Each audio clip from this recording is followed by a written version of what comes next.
You're about to view a video on how to set the Select-A-Catch Bear pipe set. We hope you find this video instructional. More can be found at selectacatch.com.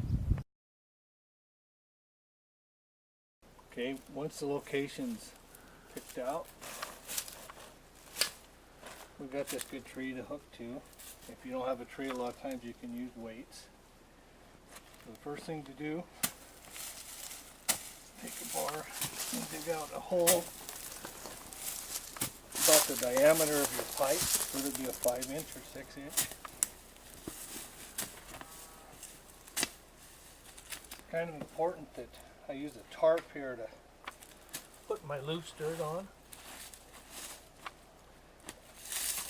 That way it might discourage a bear from digging around the set once he comes into it.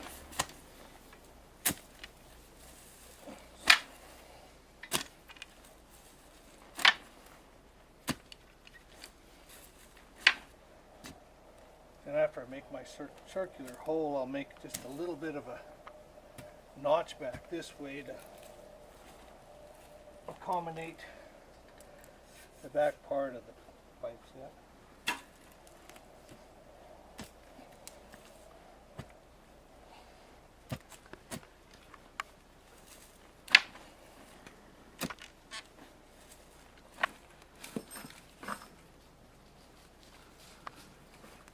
Test it to see how deep we are. I think we're pretty close right there. Now, dig out a trench for the pipe.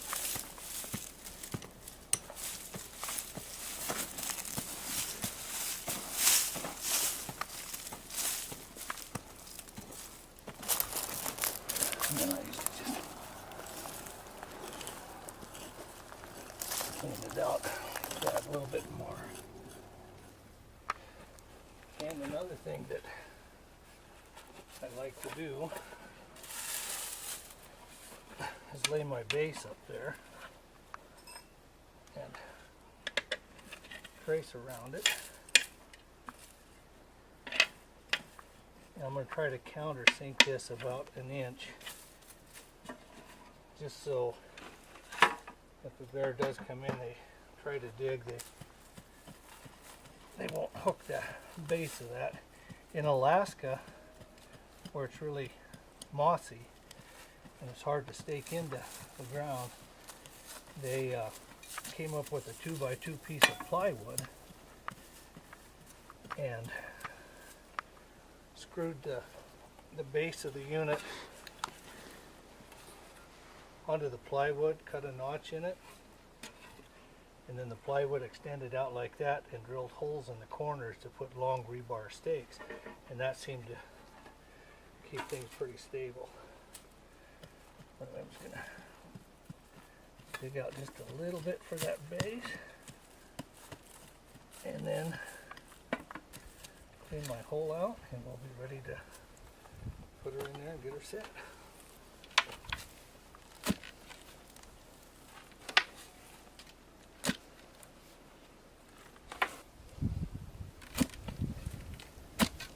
I like to go a little deeper than my pipe. That way if you got a can of sardines or some kind of a bait you want to put underneath that pan, you don't have to worry about it hanging the pan up.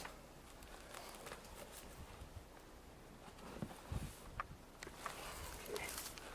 Let's see how that looks.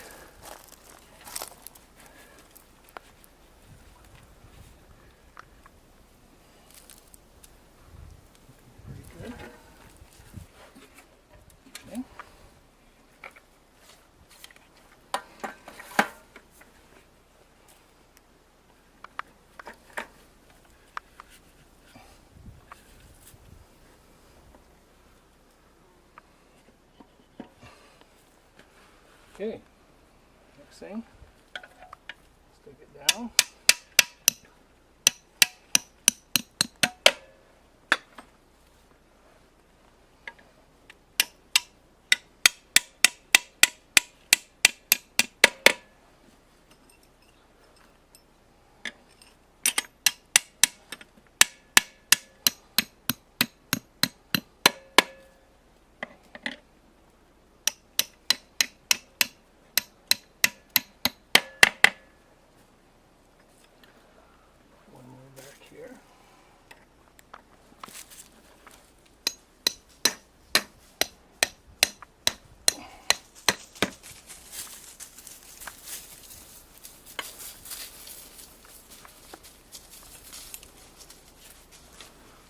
I'll take our setting tool, place it in that hole right there in the trigger, lock it into place.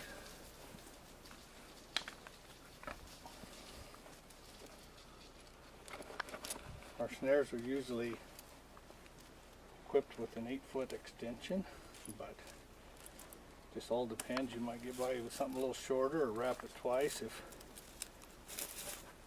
you need to, but a lot of times you get a fair sized tree and that 8 feet is about right.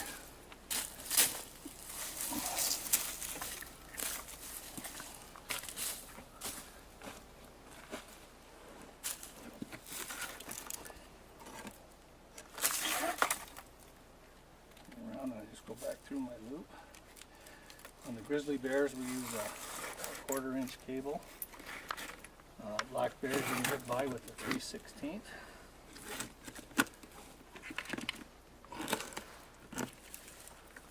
That. And then the snare tucks in underneath there, and then the eye bolt goes into the same hole that you just used to set the unit. You want to try to keep too much dirt and stuff from falling down in there. Okay, so a place like so, always make sure that the lock's up on top and not hanging over the edge that might hang up. And now the snare's tucked in there that if a bear does dig a little bit, chances are pretty slim that he's going to pull that off of there. So now's the time for our cover pipe. I line the snare right up alongside the pipe like so. Bring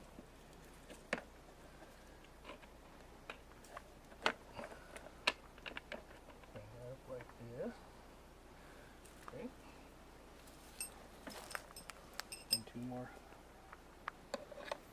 stakes. You don't want to put that cover so tight that it's going to pinch that snare down. Slow it down from when it goes off. This way, with this being spiked down, if a bear does dig around here, he's not going to hook onto that snare and just pull it out of there. But one thing you want to remember is not have it so tight that when the bear gets caught that it pulls the snare down a little bit. It'll still hold them, but it might pull the snare down. So make sure if the ground's really hard to use shorter spikes.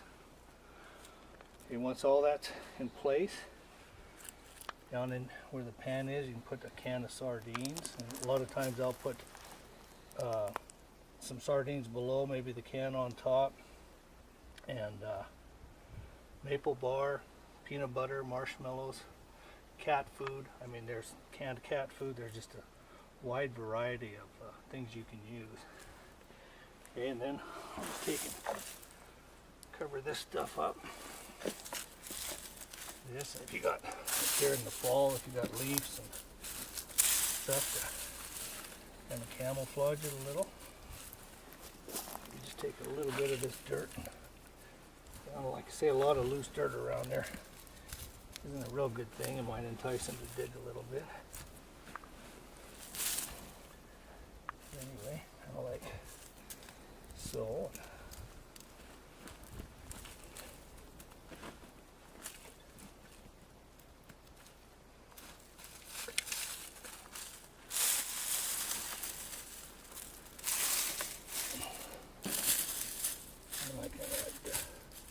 Hide the cable a little bit. A lot of bears it doesn't probably matter too much, but that's the way I do it.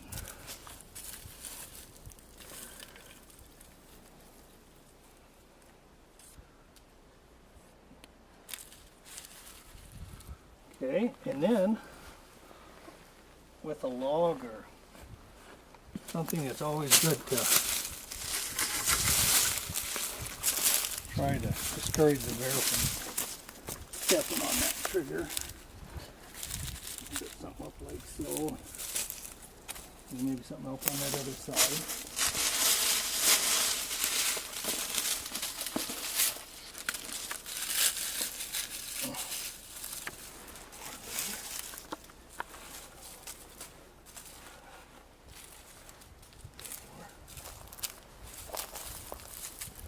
So basically that's what it's going to look like. Of course the bait's not in there yet, but and you want to go that deep with the pan because a lot of times the first thing they'll do is put their nose in there, and you want it that far down that they won't trip it. And also the foot goes in like this, and so if you're going to make a wrist capture and they're touching it with their toes, then that'll give you a perfect height of capture. So then once it's set,